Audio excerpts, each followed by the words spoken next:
Darshan photo ಮತ್ತು video ಹೊರಗಡೆ ಬಂದ ಬೆನ್ನಲ್ಲೇ ಬೆಂಗಳೂರಿನ ಜೈಲಿನಲ್ಲಿ ಇದೆಲ್ಲವೂ ಕೂಡ ಆಗ್ತಾ ಇದೆ ಅನ್ನೋ ಅನುಮಾನಗಳು ಕಾಡ್ತಾ ಇದ್ವು. ಹಾಗೇನೆ ಈಗ ಮೈಸೂರು ಜೈಲ್ ಬಗ್ಗೆನೂ ಕೂಡ ಅನುಮಾನಗಳು ಮೂಡ್ತಾ ಇವೆ.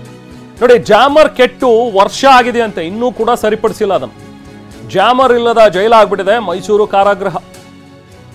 ಸೊ ಮೊದಲೇ ಅಲ್ಲಿರೋದು 2G ಮತ್ತೆ 3G ನಿಯಂತ್ರಣದ ಜಾಮರ್ ಅಂತೆ. ಈಗ ನಾವು 5G ಇದ್ದೀವಿ, ಬಟ್ ಅಲ್ಲಿರೋದು ಇನ್ನೂ ಹಳೆಯ ಕಾಲದ್ದು 2G ಮತ್ತೆ 3Gಯ ಜಾಮರ್.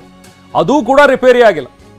4G 5G ನಿಯಂತ್ರಣ ಮಾಡೋದಕ್ಕೆ ಆಗ್ತಾ ಇಲ್ಲ. ಅಲ್ಲಿ 5G ತರಂಗಾಂತರ ತಡೆ ಜಾಮರ್ಗೆ ಪ್ರಸ್ತಾವನೆ ಇಟ್ಟು ಸುಮಾರು ತಿಂಗಳುಗಳು ಕಳೆದರೂ ಕೂಡ ಇನ್ನೂ ಆ 5G ಜಾಮರ್ ಅಳವಡಿಕೆಗೆ ಯಾವುದೇ ರೀತಿಯಾದಂಥ ವ್ಯವಸ್ಥೆಗಳಾಗಿಲ್ಲ. ನೋಡಿ, ಮೈಸೂರು ಕಾರಾಗೃಹದಲ್ಲೂ ಕೂಡ ಸುಮಾರು 810 ಖೈದಿಗಳಿದ್ದಾರೆ. ಬನ್ನಿ ಈ ಬಗ್ಗೆ ಅಲ್ಲಿಂದ ನಮ್ಮ ಪ್ರತಿನಿಧಿ ರಾಮ್ ಪ್ರತ್ಯಕ್ಷ ವರದಿ ನೀಡಿದ್ದಾರೆ, ನೋಡೋಣ.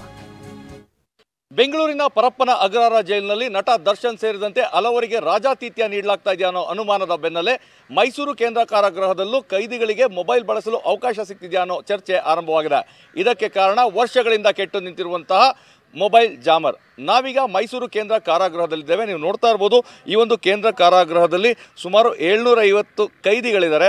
550 ಕೈದಿಗಳಿಗೆ ಮಾತ್ರ ಅವಕಾಶವಿರುವಂತಹ ಈ ಒಂದು ಕಾರಾಗೃಹದಲ್ಲಿ ಈಗಾಗಲೇ 200ಕ್ಕೂ ಹೆಚ್ಚು ಕೈದಿಗಳು ಹೆಚ್ಚಾಗಿದ್ದಾರೆ. ಅವ್ರನ್ನ ಬೇರೆ ಕಡೆಗೆ ವರ್ಗಾವಣೆ ಮಾಡಬೇಕು ಅನ್ನೋ ಒಂದು ಚರ್ಚೆ ಸಹ ಇದೆ.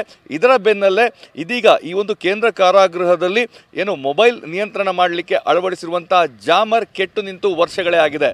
ಈ ಒಂದು ಕೇಂದ್ರ ಕಾರಾಗೃಹದ ಆವರಣದಿಂದ ಯಾರೂ ಮೊಬೈಲನ್ನು ಬಳಕೆ ಮಾಡಬಾರದು ಅನ್ನೋ ಕಾರಣಕ್ಕಾಗಿ ಈ ಒಂದು ಕೇಂದ್ರ ಕಾರಾಗೃಹದ ಹೊರಭಾಗದಲ್ಲಿ ಒಂದು ಜಾಮರನ್ನು ಅಳವಡಿಸಿದ್ರು.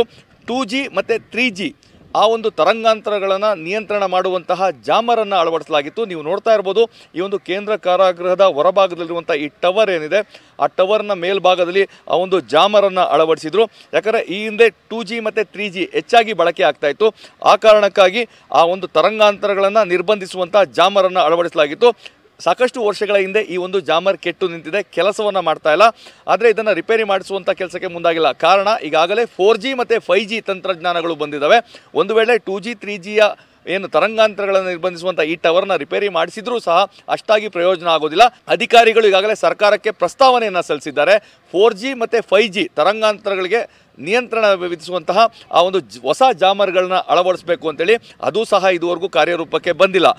ಇದರ ಬೆನ್ನಲ್ಲೇ ಕೆಲ ದಿನಗಳ ಹಿಂದೆ ಈ ಒಂದು ಕೇಂದ್ರ ಕಾರಾಗೃಹಕ್ಕೆ CCB ಪೊಲೀಸರು ಮತ್ತು ಸ್ಥಳೀಯ ಪೊಲೀಸರು ಕಾರ್ಯಾಚರಣೆಯನ್ನು ನಡೆಸಿದರು. ಆ ಸಂದರ್ಭದಲ್ಲಿ ಸಾಕಷ್ಟು ಮೊಬೈಲ್ ಫೋನ್ಗಳು ಅಲ್ಲಿ ಪತ್ತೆಯಾಗಿತ್ತು ಅನ್ನೋ ಒಂದು ಮಾಹಿತಿ ಲಭ್ಯವಾಗಿತ್ತು. ಹೀಗಾಗಿ ಒಂದು ವೇಳೆ ಆ ಒಂದು ರೀತಿ ಮೊಬೈಲ್ಗಳನ್ನು ತೆಗೆದುಕೊಂಡು ಹೋದರೂ ಸಹ ಜಾಮರ್ಗಳಿದ್ದರೆ ಅವರು ಆ ಒಂದು ಮೊಬೈಲನ್ನು ಬಳಸೋದಕ್ಕೆ ಅವಕಾಶ ಆಗೋದಿಲ್ಲ. ಆದರೆ ಜಾಮರ್ ಇಲ್ಲದ ಕಾರಣಕ್ಕಾಗಿ ಹೇಗೆ ಬೇಕಾದರೂ ಸಹ ಒಂದು ಮೊಬೈಲ್ ಬಳಕೆಯನ್ನು ಮಾಡ್ಬೋದು. ಒಂದು ವೇಳೆ ಈಗಾಗಲೇ 2G 3G ಅಂದರೆ ಕೀಪ್ಯಾಡ್ನ ಮೊಬೈಲ್ಗಳಿರ್ಬೋದು ಅಥವಾ ಆ್ಯಂಡ್ರಾಯ್ಡ್ನ ಮೊಬೈಲ್ಗಳಿರ್ಬೋದು, ಯಾವುದಕ್ಕೂ ಸಹ ನಿರ್ಬಂಧ ಇಲ್ಲ. ಹೀಗಾಗಿ ಮೈಸೂರು ಕೇಂದ್ರ ಕಾರಾಗೃಹದಲ್ಲೂ ಸಹ ಈ ರೀತಿ ಮೊಬೈಲ್ ಬಳಕೆಗೆ ಎಲ್ಲೋ ಒಂದು ಕಡೆ ಅವಕಾಶ ಸಿಗ್ತಾ ಇದೆ ಅನ್ನೋ ಒಂದು ಚರ್ಚೆ ಆರಂಭವಾಗಿದೆ. ಆದಷ್ಟು ಬೇಗ ಸರ್ಕಾರ ಈ ಬಗ್ಗೆ ಗಮನ ಹರಿಸಬೇಕು. ಯಾಕಂದರೆ ವರ್ಷಗಳಿಂದ ಕೆಟ್ಟು ನಿಂತಿರುವಂತಹ ಜಾಮರ್ನ ಸರಿಪಡಿಸಲಿಕ್ಕೆ ಯಾಕೆ ಮೀನಾಮೇಷವನ್ನು ಎಣಿಸ್ತಾ ಇದ್ದಾರೆ. ಮತ್ತು ಈಗಾಗಲೇ ಏನು ಕಾರಾಗೃಹ ಮತ್ತು ಸುಧಾರಣಾ ಸೇವೆ ಇಲಾಖೆಗೆ ಎಲ್ಲ ಅಭಿವೃದ್ಧಿಗೋಸ್ಕರ ಬಜೆಟ್ನಲ್ಲೂ ಸಹ ಹಣವನ್ನು ಮೀಸಲಾಗಿಟ್ಟಿದ್ರು. ಮತ್ತು ಸರ್ಕಾರ ಸಹ ಎಲ್ಲ ಒಂದು ವ್ಯವಸ್ಥೆಯನ್ನು ಮಾಡ್ತೇವೆ, ಎಲ್ಲ ಸೌಲಭ್ಯಗಳನ್ನು ನೀಡ್ತೇವೆ ಅನ್ನೋ ಒಂದು ಮಾತನ್ನ ಹೇಳಿದರು.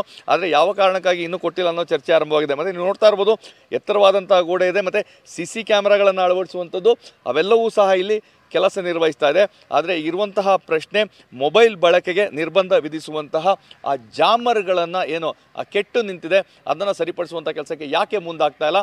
ಇದರ ಜೊತೆಗೆ ಈಗಾಗಲೇ ಅಪ್ಗ್ರೇಡ್ ಆಗಿರುವಂತೆ 2G 3G ತರಂಗಾಂತರಗಳ ಬದಲಾಗಿ 4G ಮತ್ತು 5G ತರಂಗಾಂತರಗಳನ್ನು ನಿಯಂತ್ರಿಸುವಂತಹ ಜಾಮರ್ಗಳನ್ನು ಅಳವಡಿಸಬೇಕು ಅನ್ನೋ ಕೂಗು ಕೇಳಿಬಂದರೆ ಸರ್ಕಾರ ಇತ್ತ ಗಮನ ಹರಿಸಿದರೆ ಮಾತ್ರ ಈ ಒಂದು ಅನುಮಾನ ಮತ್ತು ಚರ್ಚೆ ಇದೆ, ಇದಕ್ಕೆ ಉತ್ತರ ಸಿಗಲಿದೆ. ಕ್ಯಾಮ್ರಾ ಪರ್ಸನ್ ಪ್ರಮೋದ್ ಜೊತೆ ರಾಮ್, TV9 ಮೈಸೂರು.